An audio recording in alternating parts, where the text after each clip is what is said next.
Good morning, this is Phil Thomas from New Era Systems. I'm going to take a quick look today at a CPI C-band 400 watt TWTA. But before I start, I want to draw your attention to a couple of things on this amplifier. We don't own this. We received a large consignment from a customer the other day asking us for evaluation and testing. And whoever had packed it pretty well done it in a criminal manner. It was horrible. What they did, they piled amplifiers on top of amplifiers, modems on top of modems, with nothing in between to protect them. We know that this one works because we had it up and running yesterday. But today I'm just going to give you an overlook of what it looks like when it's operating.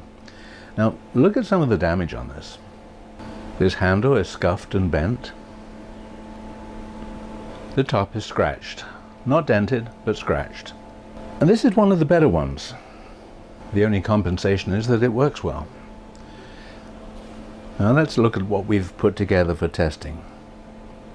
On the back of it, that red device is a combination of dummy load and cross guide coupler. As anyone who's seen my videos before knows that a cross guide coupler will allow me to tap the power output at the flange instead of relying on the meter on the front of the amplifier.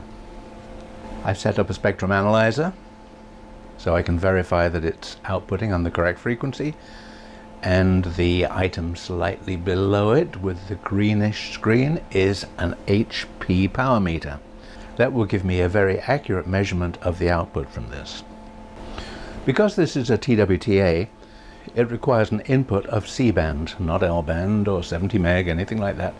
And so I've set up this frequency generator. You can probably see at the moment it's set up to 6650, which is about the top end of this amplifier's range. It's a wide range C-band amplifier, from 5850 up to 6680, I think. At the moment the RF is turned off, because the first thing I have to do is to warm up the amplifier. It normally takes 3 to 4 minutes before the tube comes up to temperature, and then we can start applying power to it. So I'm going to go ahead now and bring the amplifier up to operating temperature. Okay, it's up to speed now. The RF is turned off. The power level is low at -31. I'm going to turn RF on, and you can see on the spectrum analyzer that it's already picking up the exact frequency that it's supposed to be putting out, 6650. The power meter is showing far less than 1 watt. So let's just crank this up a little bit. Power level. Going to bring it down to 27. 27, we're still not seeing anything appreciable, so let's move it on up to 25. 25, we're showing 1 watt more or less.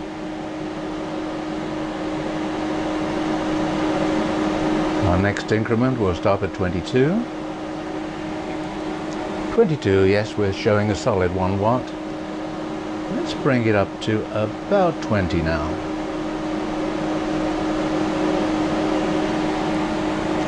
20, showing 4 watts on the front panel and 35 dBm on the power meter. There's always a slight difference between the power meter and the front panel, but that's acceptable.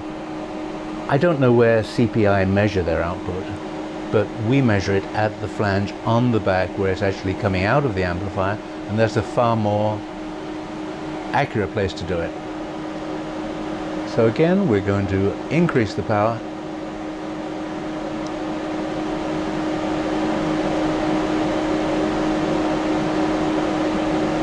Okay, I am at 14.9 dBm input, showing 80 watts. As I get higher, I'm going to take this in a much smaller increment. It's pretty gross the way I'm increasing at the moment. But don't forget, this amplifier should run up to 350, 360 watts without going into saturation.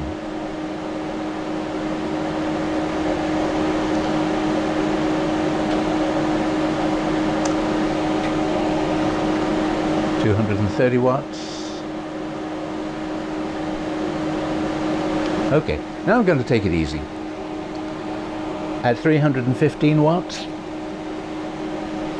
I'm going to start increasing at smaller increments.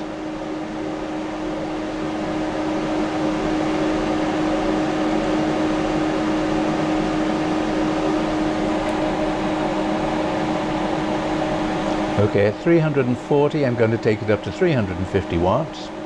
Incidentally, that dummy load on the back is really only rated for about 200 watts, so don't want to leave it at high output for too long, otherwise we're going to get some serious burning on that thing.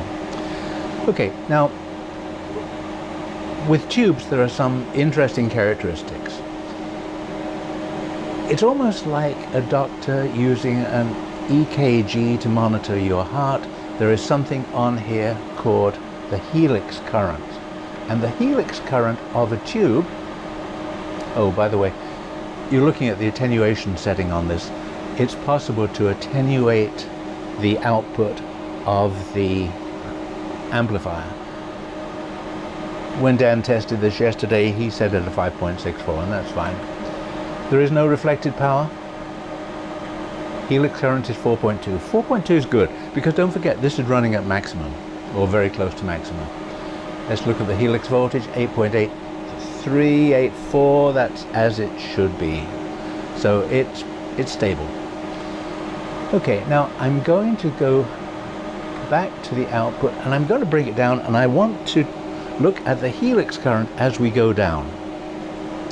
So back to my power meter.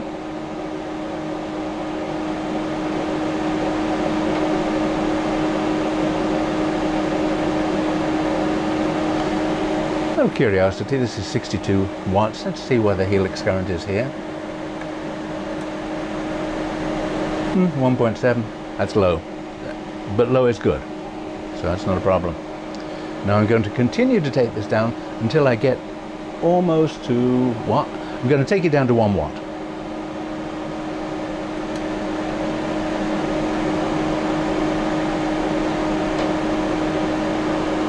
Okay, there we are at 1 watt. Let's see what the helix is like now. 1.6. Okay, so we know from our look at this tube that it's good. It's past its physical. It's going to run for many more years without a problem. Of course, you can never guarantee that, but it's a pretty good assumption based on what we've seen. Now, there's something else to look at in here. These amplifiers are very convenient in that they have a way of seeing the usage. Usage comes in two different forms. One is the heater time, and the other is the beam on time. Now, the heater time basically is the amount of time it's been running, although not transmitting. Well, why would it do that? If this is one of a pair of amplifiers, the other amplifier may have been the primary amplifier, and this just sitting waiting for the main amplifier to crash. When the main amplifier crashed, automatic redundancy would cut it over and bring this one online. So let's just look and see what we've got. We go to switch number 5 down here, and this gives it a different range of settings for the meter to look at. Okay, this is the beam on hours. So this has been running for 37,840. That's not very high. We've had some of these run up to 90, 98,000, and they still operate very well.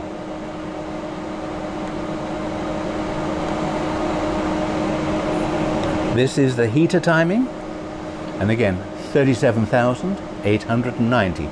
So this hasn't really been sitting around doing nothing. It looks like it may have been the primary amplifier. So we've got quite a lot of information out of this amplifier. We know the amount of usage it's had. we know that when it runs up to maximum output, or close to maximum output, the tube characteristics are extremely good. Now, I'm going to reset this,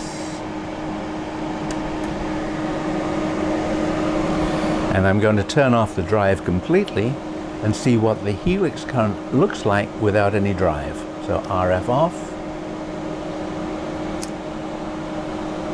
no change. It's still 1.6, so that's really the baseline for this particular amplifier. As I said, this is a short video. It shows that in spite of the damage, physical damage, the amplifier itself is in very good condition. So we can sell it, or at least allow our customer to sell it, feeling pretty good about it. Okay, that's it. Thanks for watching. That's all for today.